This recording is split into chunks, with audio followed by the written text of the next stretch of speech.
지난 15일 미국은 팔레스타인 난민 구호 기금에 대한 자금 지원 규모를 절반으로 삭감한다고 발표했습니다.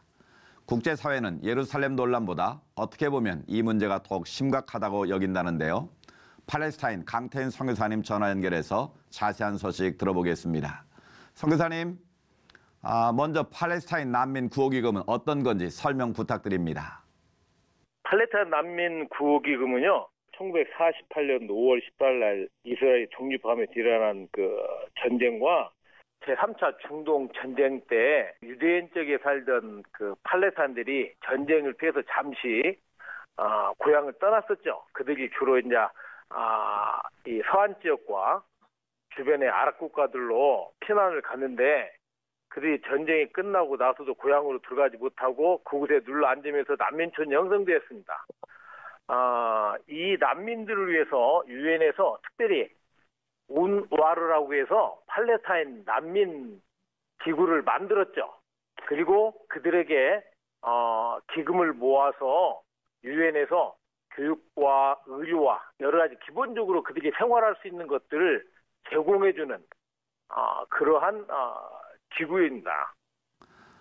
그런데 미국이 바로 이 팔레스타인 구호 기금에 대한 지원을 삭감한다 이런 발표를 했어요. 이 발언이 실현된다면 어떤 변화가 일어날까요? 팔레스타인에서 이슬람 군부주의자들의 온상은 주로 이 난민촌에서 많이 나옵니다.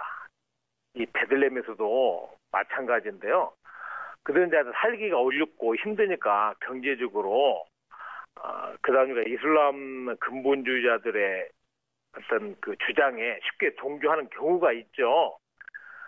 그래서 미국이 이 기금의 많은 부분을 약 30% 정도를 이게 제공하고 있는데 언론 보도에 의하면은 한 1억 한 2,500만 중에서 한 반절 이상을 지금 삭감한다고 그래요. 만약 이게 현실적으로 삭감이 된다고 하면 삶의 이게 질을 유지하는 데 있어서 문제가 생길 수가 있고 그렇게 되면 그들이 흑빈자로 이게 전락할 수가 있습니다. 그렇다면은 그들이 어떻게 보면은 전면전에 그 충돌의 전면에 나설 수가 있다고 보는 것이죠.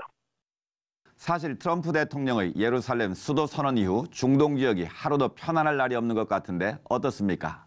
시간이 흐르면서 실제적으로 가자 지구의 이슬람 근본주의 하마스는 자주 충돌을 하지만 서안 지구 온건 정부는 가능한 외교적으로 문제를 풀어가려는 모습들이 확연하게 보이고 있어요.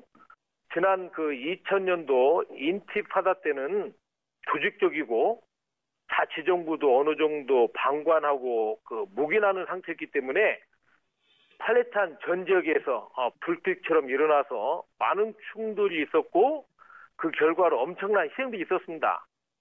하지만 이제 자치정부 차원에서도 이스라엘과 무력 대결에서 얻는 것보다 너무나 많은 희생과 손실이 있었고 그리고 현재 팔레스타인 내부 상황이 가자 지구의 하마스 정부와 서안 지구의 그 온건 파타 정부로 나누어져 있어서 내부 동력도 전같지 않다는 것이 큰 요인이라고 생각해요.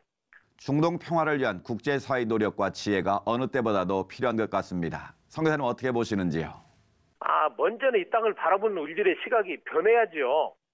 우리 기독교인들의 입장에서 어느 한쪽 편에서 어느 한쪽 이야기만을 들으면 여전히 갈등의 해결자가 아닌 동조자가 되기 쉽습니다. 주님의 마음으로 양측을 보는 자세가 필요합니다.